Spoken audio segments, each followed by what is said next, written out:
जम्मू कश्मीर के जेलों में आतंकी हमले का अलर्ट देखने को मिला है। श्रीनगर सेंट्रल जेल पर हमले की आशंका जताई जा रही है।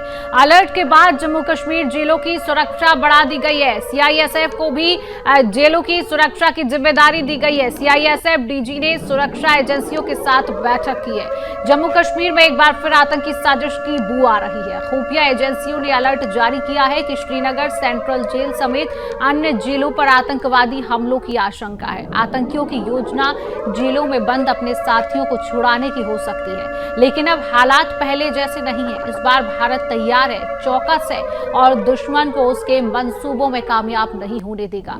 अलर्ट के बाद सभी जेलों की सुरक्षा को हाई अलर्ट पर रखा गया है। कमान अब सीआईएसएफ यानी कि सेंट्रल इंडस्ट्रियल सिक्योरिटी फोर्स को सौंप दी गई है, जो देश की सबसे विश्वसनीय सुरक्षा एजेंसियों में एक है। सीआईएसएफ के डीजी ने खुद सुरक्षा एजेंसियों के साथ बैठक कर रणनीति अब तय की है और यह साफ कर दिया है कि किसी भी कीमत पर आतंकी मंसूबों को सफल नहीं होने दिया जाएगा। भारत अब वह राष्ट्र है जो हमला झेलता नहीं, उसका जवाब देता है। तो इसी खबर पर अधिक जानकारी लेंगे। हमारे साथ जम्मू कश्मीर से संवाददाता रोहिल लाइव जुड़ चुके हैं। रोहिल, एक बार फिर से वो तस्वीर सामने आ रही है आतंकी साजिश की और जम्मू कश्मीर के जेलों को इस बार निशाना बनाया जा रहा है। कितनी सुरक्षा जेलों के बाहर देखी जा रही है? और ये भी रोहिल साथ में जानकारी दीजिए, क्या जो पहलगाम में हमला हुआ था वो आतंकी क्या अभी भी जम्मू कश्मीर में छुपे हुए बैठे हुए हैं? रोहिल, देखिए, सबसे पहले जानकारी यही आ रही है कि जो इंटेलिजेंस एजेंसीज का मानना है कि जम्मू कश्मीर के दो बड़े ऐसे जेल, सेंट्रल जेल श्रीनगर और साथ साथ कोट बिलवाल जेल जो जम्मू में है, वहां पर आतंकी जो है उसको हिट कर सकते हैं और इस वजह से वहां पर सुरक्षा जो है वो बढ़ा दी गई है। हमने देखा कि कल ही जो सीआईएसएफ के डीजी है उन्होंने उपराज्यपाल मनोज सिन्हा से मुलाकात की, उनके साथ बैठक की। उसके बाद पूरी तरीके से चर्चा की गई कि किस तरीके के हालात अभी बने हुए हैं। लेकिन दूसरी जानब से ये इंटेलिजेंस एजेंसीज की तरफ से इनपुट मिला है कि जम्मू कश्मीर के दो ऐसे जेल्स है जहां पर आतंकी जो है अपनी कायराना हरकत को अंजाम दे सकते हैं। तो इस वजह से सीआईएसएफ की नफरी जो है पूरे दोनों जेलों के बाहर जो है रखी गई है और पूरी तरीके से अलर्ट को जो है इस वक्त घोषित कर दिया गया है। दूसरी जानब से जो पहलगाम आतंकी हमले में आतंकी मुलव्वस है, उनको आज 13वें रोज भी जो है उनके लिए सर्च ऑपरेशन जो है वो चलाया जा रहा है, क्योंकि अभी तक कोई भी कामयाबी यहाँ पर सुरक्षा कर्मियों को नहीं मिली है। तो दूसरी जानब से लगातार एलओसी पर आज भी जो है 12वें दिन भी पाकिस्तान की नागपाक साजिश जो है वो सामने आई है और एक बार फिर से 8 ऐसी एलओसीज है जहां पर पाकिस्तान की तरफ से सीज फायर का उल्लंघन किया गया है।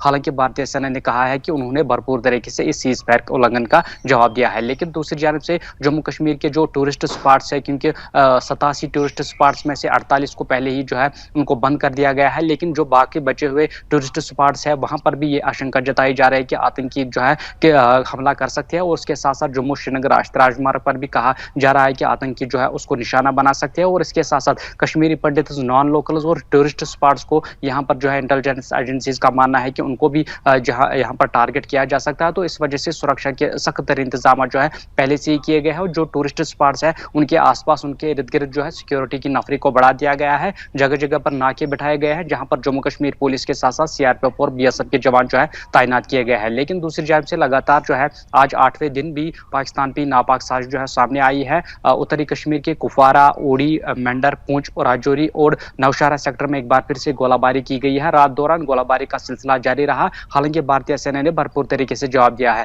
लेकिन पहलगाम बाईसर आतंकी हमले में जिस तरीके से कायराना हरकत को अंजाम दिया गया, उसमें जो आतंकी मुलव्वस है उनकी तलाश लगातार की जा रही है और जंगलों में इस वक्त बड़े पैमाने पर आज 13वें दिन भी सर्च ऑपरेशन है वो चलाया जा रहा है। शिवांगी, बिल्कुल रोहिल, देखिए पाकिस्तान की तरफ से लगातार हरकतें देखने को मिल रही है। पाकिस्तान है कि अपनी हरकतों से बाज नहीं आ रहा है, भारत भी मुंहतोड़ जवाब दे रहा है, भारत एक्शन भी ले रहा है। उसके बावजूद पाकिस्तान की हरकतें हमें सामने देखने को मिल रही हैं।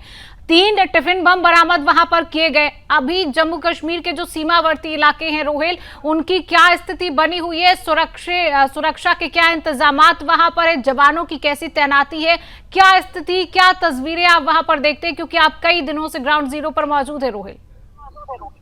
देखिए, जिस तरीके से पहलगाम आतंकी हमला हुआ, उसके बाद जो पाकिस्तान ने जो शिमला एग्रीमेंट तोड़ा था, शिमला एग्रीमेंट एक पीस एग्रीमेंट था, उसके बाद उन्होंने जो है इन कायराना हरकतों को जो है वो लगातार वो जारी रखा हुआ है। तो सीमाओं की बात करें तो वहाँ पर पहले ही बीएसएफ और साथ ही साथ भारतीय सेना के जवान जो है गार्ड करते हुए नज़र आ रहे हैं, पेट्रोलिंग करते हुए नज़र आ रहा है। उनको भी पहले दिन से ही जो है अलर्ट मोड पे रखा गया है। तो दूसरी जानब से जो सीमावर्ती इलाकों में रहने वाले लोग हैं, उनका भी ये मानना है कि अगर युद्ध की कोई स्थिति है तो वो पूरी तरीके से अपनी भारतीय सेना के साथ है, अपने देश के साथ है। लेकिन दूसरी जानब से जिस तरीके की कायराना हरकत जो है पाकिस्तान जारी रखा हुआ है, उसके चलते यहाँ पर भारतीय सेना और जो बीएसएफ के जवान एलओसी पे तैनात होते हैं, वो पूरी तरीके से 24 घंटे पहरा देते हैं। वहां पर कड़ी नजर जो है वो रखी जा रही है, क्योंकि लगातार पाकिस्तान की तरफ से ये कोशिशें की जा रही है कि ज्यादा से ज्यादा आतंकियों को जो है लॉन्चिंग पैड से जो लॉन्चिंग पैड्स पर इस वक्त मौजूद है, उनको ज्यादा से ज्यादा संख्या में एलओसी के इस पार भेजा जाए। तो उस पर कड़ी नजर रखी हुई जा रही है। साथ ही साथ बीएसएफ और भारतीय सेना के जवान मिलकर वहां पर जो है 24 घंटे रात को भी पेट्रोलिंग करते हैं और रात के दौरान जो लेटेस्ट टेक्नोलॉजी जो गैजेट्स है, उपकरण है, उनका भरपूर तरीके से इस्तेमाल किया जाता है। तो पूरी तरीके से अलर्ट मोड पे जो है बीएसएफ के जवान और भारतीय सेना के जवान सीमाओं पर देखने को मिल रहे हैं और पूरी तरीके से अगर कोई भी कोशिश दुश्मन की तरफ से होती है तो उनको भरपूर तरीके से जवाब दिया जाता है। बिल्कुल रोहित, भरपूर तरीके से भारत के जवान जो है वो जवाब भी दे रहे हैं और उसका नतीजा है कि पाकिस्तान की जो हरकतें सामने आ रही है, इससे साफ देखा जा सकता है कि पाकिस्तान कितना घबराया हुआ है, पाकिस्तान कितनी बौखलाहट में है। इसलिए लगातार इस तरीके की हरकत पाकिस्तान की तरफ से देखी जा रही है। फिलहाल नजर बनाए रखिए। इस तमाम जानकारी साझा करने के लिए रोहिल आपका बहुत बहुत धन्यवाद।